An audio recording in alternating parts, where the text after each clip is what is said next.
pessoal, como é que vocês estão? Meu nome é Juliana e a gente tá aqui pra gravar mais um MD Ensino Cast e hoje um convidado que veio de muito longe.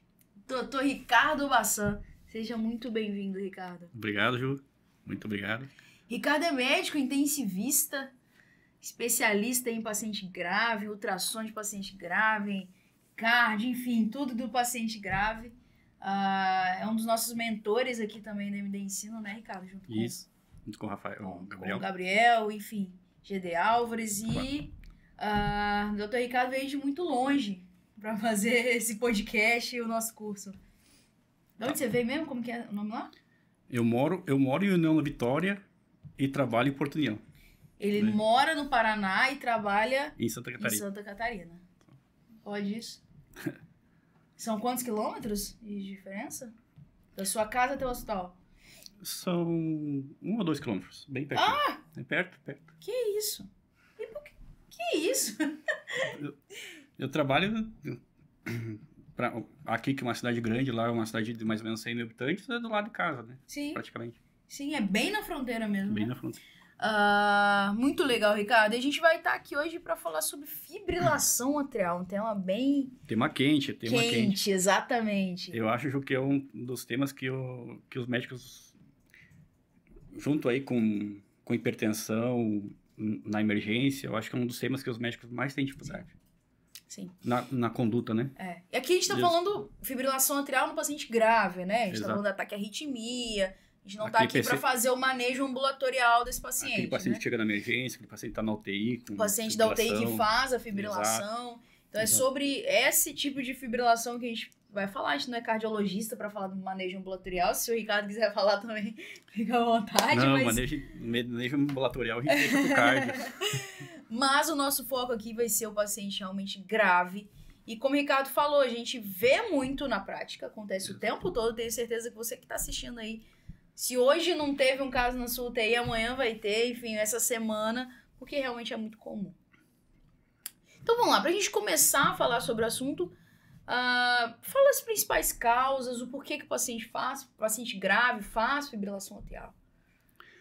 As causas são inúmeras causas, né, Ju? Principalmente pacientes aí que já têm alteração estrutural do coração, que tem átrio grandes, que tem ventrículos grandes, pacientes que têm insuficiência cardíaca, paciente que tem hipertiroidismo, paciente que tem apneia do sono, que é uma doença extremamente prevalente, que a gente muitas vezes não pensa que a apneia do sono pode levar que a apneia do sono pode levar à fibrilação atrial, etilistas, o próprio uso da droga vasoativa em um paciente que já tem mudança estrutural, né? Então, as causas são inúmeras, né?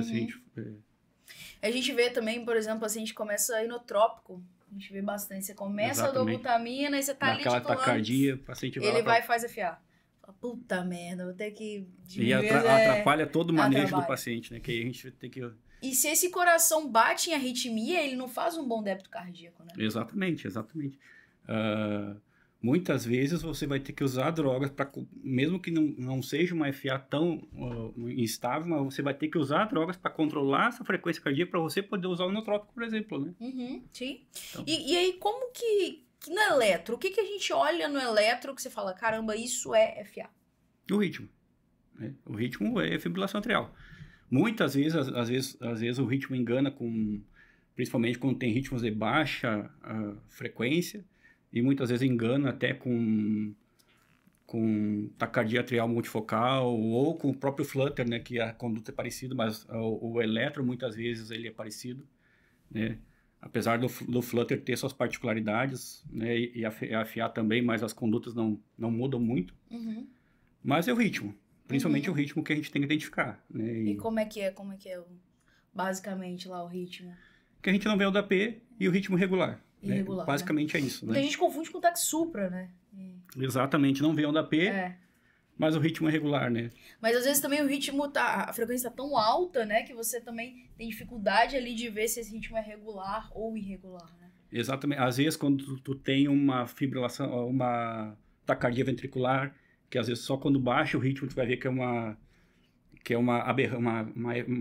taquicardia atrial aberrante, né? Sim. Então, só quando baixa o ritmo que você vai identificar que é uma FA, às vezes com Wolff-Parkinson White ou uma coisa assim, né? Sim. Então, tem Fibrilação atrial, ele é um tema amplo, não é tão fácil, né? Sim, Não, se tiver um eletro, a gente bota aqui. Você tem um eletro aí depois pra mostrar como...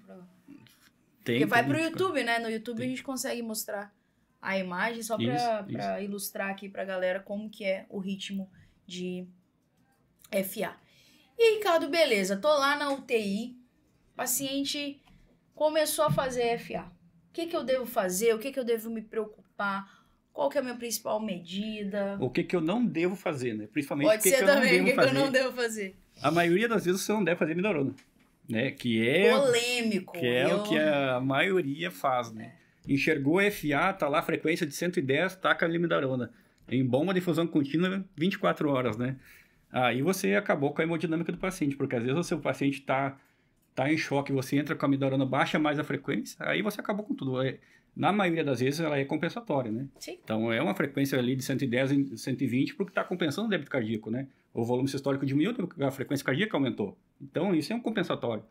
E aí, quando você faz a midorona, você faz o quê? Você tira a compensação dele, né? Então... Nossa, e você falou, a gente... Eu não sei como que é lá no Paraná, Santa Catarina.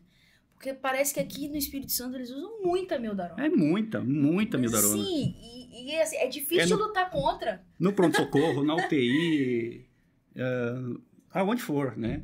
E como eu disse, com frequências, com paciente estável, não com um paciente instável, sim, né? Porque a ideia da mildarona é você reverter o ritmo, não é isso? É reverter. Ou até no paciente grave, quando ele está muito grave, que você... tem uma frequência ali que está te atrapalhando, você quer baixar ela um pouquinho, que você não tem mais o que fazer, não tem mais nenhum recurso, sim, você pode usar a mão. Mas você sabe o que você está fazendo, não para que você não... você está com aquele débito cardíaco na mão, você sabe quanto que ele está e às vezes você quer controlar o ritmo para começar inotrópico, né? Aí você pode usar a mão dependendo de como que você está manejando, né? Que não dá para usar um cedilanide, não dá para usar um beta-bloqueador, e aí você acaba abrindo mão da mildarona, né? Sim. Mas são quadros muito específicos, né? Que você tem que estar muito certeza que você está fazendo, né? Agora, não a rodo, como usam muito, né? Chegou o paciente estável a midorona. Chegou o paciente estável a midorona. Então, você não sabe o risco que você corre fazendo isso, né? Sim. O risco do AVC, o risco de trombo. Sim. E aí, então, fala pra gente, quando que tem indicação realmente de usar a mildarona? Tem aquela dose de ataque, a dose de manutenção. Quando que realmente há indicação de usar a mildarona na FA? Você pode usar quando você pega FAs que o paciente está dentro das primeiras 24 horas, ou a que agora mudou, né? Agora não é mais 48 horas como era antes, agora a FA, a fibrilação atrial, entrou após ali o consenso, após o Congresso Europeu do ano passado, a fibrilação atrial foi uma das que mais mudou, né? Então, agora é 24 horas, não é mais 48 horas para controlar ritmo em paciente estável, né? Então, 24 horas, né? Dentro dessas primeiras 24 horas, você pode abrir mão da mildarona. Passou disso, aí só se você tiver um eco transesofágico. Sim. Passou de 24 horas, não tem mais como você fazer, né? Como você reverter o ritmo, né? Como era antes, 48 horas. Então, nesse cenário você pode fazer. Eu tive que a indicação da mildarona mesmo, os cenários são poucos. Sim. Então, é um paciente que abriu uma FA aguda, em menos de 24 horas, em que você quer reverter realmente esse ritmo com o menor risco de você causar um trombo, porque... Desde que ele não esteja instável. É, né? Isso aí. Se esse paciente está com a fibrilação ali, a gente tem que pensar no risco de um trombo, né? Em paciente instável não tem jeito. Sim. Aí é choque. Sim. Né? E outra coisa que eu ia falar, a galera não cardioverte, prefere fazer a mildarona. Eu falei, gente, cardioverte é a melhor coisa. Você vai, rapidinho, 2 segundos, resolveu. Chegou em menos de 24 horas, cardioverte. Caramba, e a galera fica lá botando a mildarona. E quando tem que cardioverter, e muitas vezes a FA é complicada porque que às vezes aquela sensação de dispneia, e aí a maioria fica em dúvida também, pergunta pra gente que tem a sensação de dispneia, interpreta como dispneia e quer cardioverter, né? Ou quer fazer mildarona, né? Então, tem essa situação aí também. Então, agora, quando o paciente tem alteração no nível de consciência, dor torácica, dispneia franca, que faz aquele edema agudo, aí não tem jeito, aí é Em cardioversão. consequência da FA, né? Exatamente. Então, assim, a FA tá causando dor torácica. Então, Tá você tem causando dor indicação torácica, não é o de- choque. Não Isso é o choque. independente do tempo em que ele tiver com a FA. Não sei se ele já tinha FA, eu tenho cardioversão. Instabilidade não tem jeito. Cardioversão. Cardioversão. Sabendo dos riscos que isso pode ter. É. Mas se você Mas se deixar... você tá instável, você exatamente. tá, o risco de morte E às altíssimo. vezes, Ricardo, é difícil de... Por exemplo, o paciente já tá internado há tempo, tá, sei lá, tratando a pneumonia, já tá mais taquicárdico. Aí ele faz uma dor torácica, é difícil ir com FA, e você fala, pô, é difícil saber se a FA veio da dor torácica ou a dor torácica veio da onde, o que veio primeiro, o que é a causa, é difícil. É que geralmente frequências abaixo de 150 não vai ser FA. Provavelmente, né? Sim. Agora, se tiver com a frequência de 180, 200, cara, pode cardioverter isso aí. Não, eu também acredito que, cara, uma FA, frequências altas, não sei se o que veio primeiro, eu também sou a favor de... Eu sou super fã da cardioversão, tá? Mas, enfim, eu tento lutar aí contra a mildarona, mas é complicado, Ricardo. Em frequência de 130, 120, nunca vai ser FA. Sim. Nunca vai ser FA que está causando essa estabilidade, né? Sim. E aí, assim, para pacientes que estão com essa frequência ali, né, que você falou, não tão altas, que frequências altas com estabilidade, você opta por cardioverter e reverter esse ritmo, pensando que esse ritmo de arritmia está causando aquela instabilidade. Mas em frequências menores, o que você tolera? Você pensa, pô, tô tratando aqui um choque, que esse choque está desencadeando a FA, então vou tratar o choque que isso vai melhorar a FA? Ou você faz, por exemplo, um controle de frequência, ou depende? Depende do estágio que está o paciente. Se o paciente está em um choque hipovolêmico com uma frequência 120, é hipovolemia. Ou uma vasoplegia que está dando um ataque cardíaco que diminui o volume sistólico, né? Então, aí é volemia, é droga vasoativa, né? Não precisa ficar com medo dessa frequência, né? Muitos têm o que é, Ju? É o medo dessa frequência de 120, 130, 140. A gente não pode se assustar com ela, porque você sabe que o paciente está chocado, está em choque, está com baixo débito, né? Está com hipovolemia. O tratamento da taquicardia é fazer volume. Sim. Né? Então, tratar a causa pelo qual ele está com aquele choque, né? Às vezes tu pega o paciente tá em choque com hipertiroidismo e tá fazendo a taquicardia junto. Sim. Sim, isso acontece bastante. A gente teve um caso aqui esse. Aí o que é o tratamento? Só que ela chegou com risco sinusal, você acredita? O tratamento. Aí o bom é que você ganha cardio. Ela chegou a 160, um hipertiroidismo, ritmo sinusal. Aí, qual que é o tratamento da FA aí? É o tratamento do hipertiroidismo. Sim.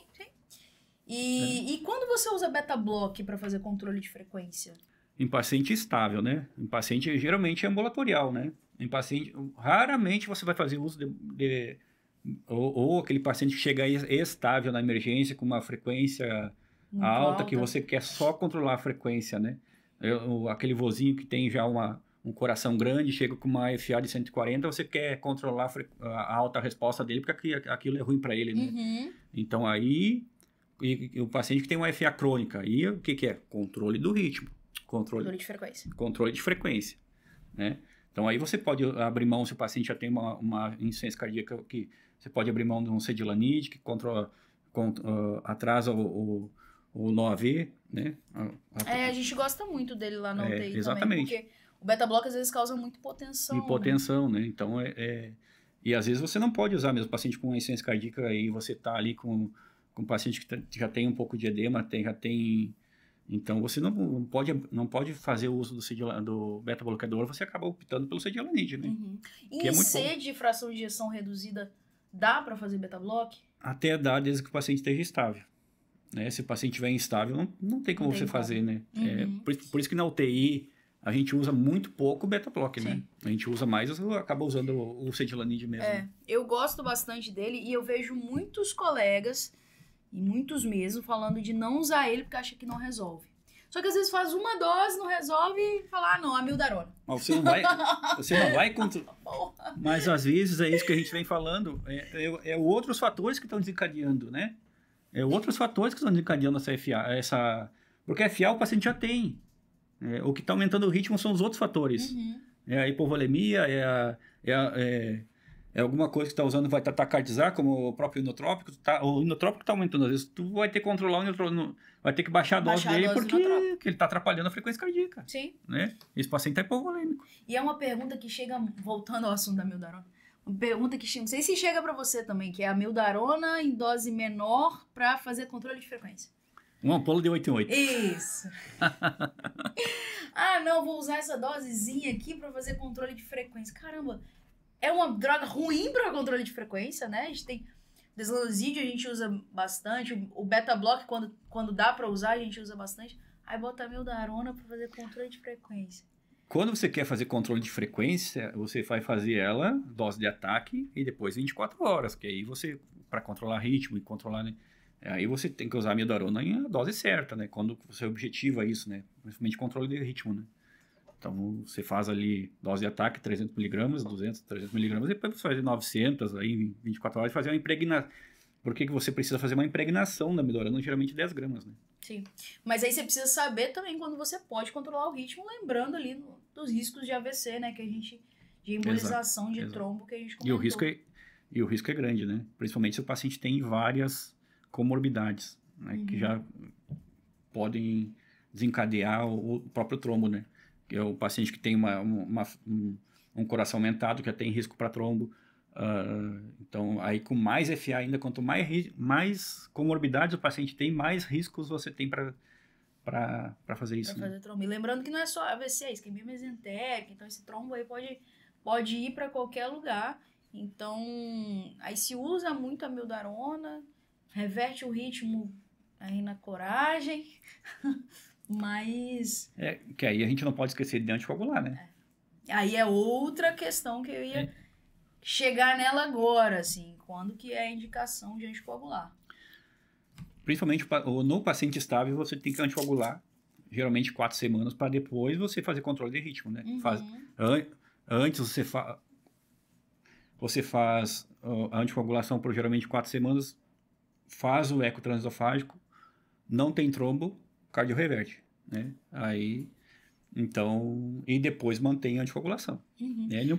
E no paciente instável, você faz a dose de ataque de anticoagulação, mas você vai ter que reverter. E o risco, você vai ter que assumir o risco, fazer o paciente estar... Sim, na instabilidade, né? Está evoluindo para a gravidade, né? Então, não tem muito que a gente... O que a gente vê de vez em quando é, por exemplo, paciente que já tem FA prévia, já é uma FA crônica, aí fica às vezes sem usar a medicação direita, aquela coisa, aí chega em FA estável no pronto-socorro, ou vem pra gente na UTI, né? Uma possibilidade é lembrar do eco transesofágico, né? Você faz o eco transesofágico, viu que não tem trombo, você já tá seguro pra fazer a reversão do ritmo. Sim. E aí lembrando que vamos perguntar de novo aí pro Ricardo, que a reversão do ritmo é melhor fazer a cardioversão elétrica, né? Exatamente. Qual que é a dose da cardioversão? Geralmente é mais alta do que as taxupras, né? Geralmente a gente faz aí com 150 a 200, né? Precisa de uma dose maior, porque é uma... E lembrar de sincronizar também. Sincronizar, né? Sincronizar, a gente não pode jamais esquecer de sincronizar, porque tu vai fazer uma cardioversão, né? Não uma desfibrilação. Né? Então, você tem que se lembrar de apertar o botãozinho lá de... E para definir, voltando à anticoagulação, né? Para definir quais pacientes têm risco de sangramento, quais pacientes tem um risco maior de sangramento, eu não vou optar por anticoagular, ou então não acho que o risco de trombo é tão grande. Às vezes a gente entra em discussões importantes, porque são pacientes muito limítrofes, né? Tem a escalinha lá, tem o Hasbled, você não se baseia nele para não anticoagular. É só para você ter uma chance de risco, né? Um risco de sangramento maior, aí você tem que tomar mais cuidado. Mas não que você não vá anticoagular. Tá? E o outro é o chá de 2-VASC, que agora não é mais chá de 2-VASC, né? Eles tiraram o gênero, agora o gênero não conta mais. Agora é chá de 2-VASC. Né? Você leva em conta ali a idade, comorbidades, você não leva mais em conta o gênero. Interessante que os Hasbled e o chá de VAR, eles é muito parecido, né? Eles, diabetes, hipertensão. Quanto mais comorbidades, maior o paciente tem risco de sangrar e maior é o risco também de fazer trombo. Então, tem discussões que a gente fica lá na UTI, caramba, vou anticoagular, não vou anticoagular.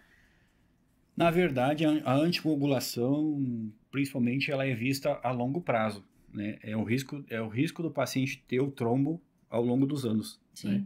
Então, na UTI, tu tem que pesar muito o risco-benefício. Sim. Às vezes o paciente tem um baixo risco, não tem muitas comorbidades, tem um baixo risco, o paciente está grave, você vai anticoagular, você pode piorar o paciente, né? Uhum. Então, isso você tem que levar muito em consideração, porque o risco, ele não é o risco iminente de trombo, né? Então, o risco da anticoagulação é o risco do paciente vir a fazer trombo daqui a quanto tempo, né? Uhum. Então, agora você deixar de anticoagular ele 1, 2 dias, dependendo, uma semana, dependendo da gravidade que ele está e das comorbidades que ele tem.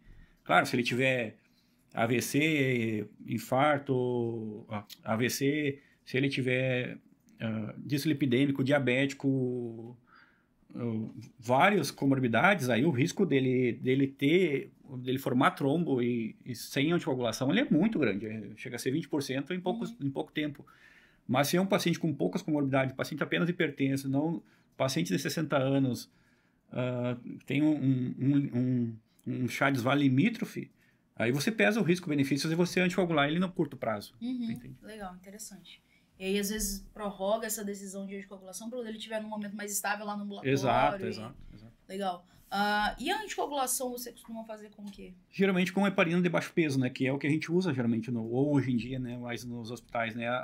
Com heparina não fracionada, o processo é mais difícil, mas tem que ter mais cuidado, tem que estar dosando o exame a cada pouco. Então, com a de baixo peso, a heparina de baixo peso, ela facilitou muito, né? Então, você fazer para o paciente também, né? Você tem costume de usar diltiazem, verapamil, para fazer controle de frequência também nesses pacientes? Não tenho costume, né? Que geralmente são pacientes mais estáveis, paciente que você pode usar em ambulatório, né? Sim. Você pode usar. Mas em ambiente de paciente grave, são poucas indicações, né? Sim.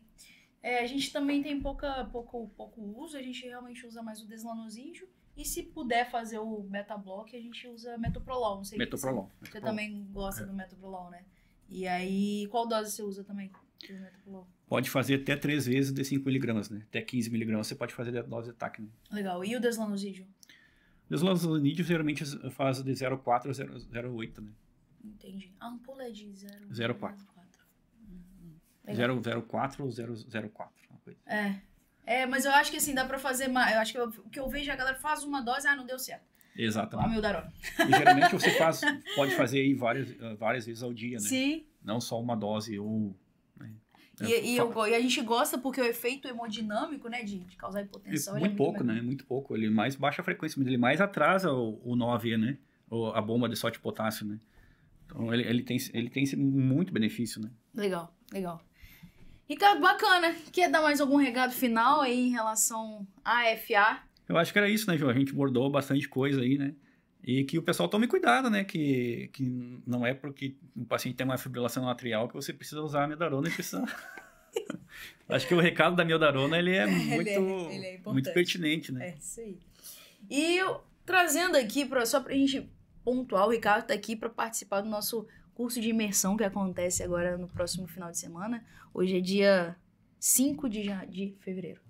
5 de fevereiro. Nosso próximo curso é agora dia 8 e 9 de fevereiro. Dia 8 e 9. Esse curso está completamente fechado, não tem mais vagas. Nossa próxima turma é no dia 22 e 23, que também já está acabando as vagas. E as vagas de março também já estão abertas. Então, se você quiser participar do nosso curso de imersão, corre, porque assim... Tá muito disputado, a gente tá, graças a Deus, propagando aí a voz da sabedoria. E ultrassom no paciente grave, né? E aí a estação do Ricardo vai ser a estação de uso de ultrassom no paciente grave. Quer falar um pouquinho sobre a sua estação? O que você vai abordar? Bom, eu vou abordar na verdade, o ultrassom ele é uma complementação do exame clínico, né? É uma extensão do exame físico, na verdade, que a gente usa para responder perguntas, né? A gente não tenta competir com um ecocardiografista porque a gente não é. A gente é intensivista ou emergencista que usa o ultrassom para enxergar o que a gente não conseguia ver antes, que é o pulmonar, cardíaco, e ver ver como é que está a hemodinâmica através de você conseguir enxergar o coração e conseguir e a própria ultrassom pulmonar e aliar ele. E eu sempre digo que é você ensonar, você interpretar e você trazer isso para a tua clínica, né? E juntar tudo e você, diferente do ecocardiografista que vai só fazer o exame, vai ver as mudanças sutis, fazer cálculos e ver as mudanças estruturais realmente que o coração tem, né? O tamanho do coração realmente, a alteração fina de válvulas. Já a gente não. A gente quer ver alterações grosseiras de válvula, a gente quer uma monitorização hemodinâmica, ver a avaliação de volemia, a avaliação de débito cardíaco, que é o grande coisa que o ultrassom cardíaco traz para a gente, né? O que a gente busca no monitor? A gente busca um débito cardíaco.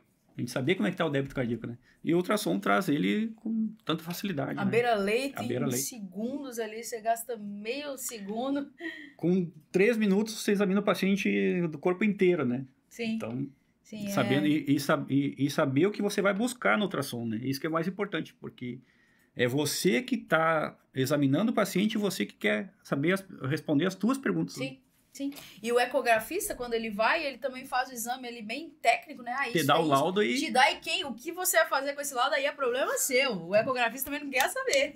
Ele, olha, tem isso aqui, toma essas informações, agora você junta aí no seu quebra-cabeça, que é o paciente grave. E geralmente o que o pessoal leva em consideração é a fração de ejeção.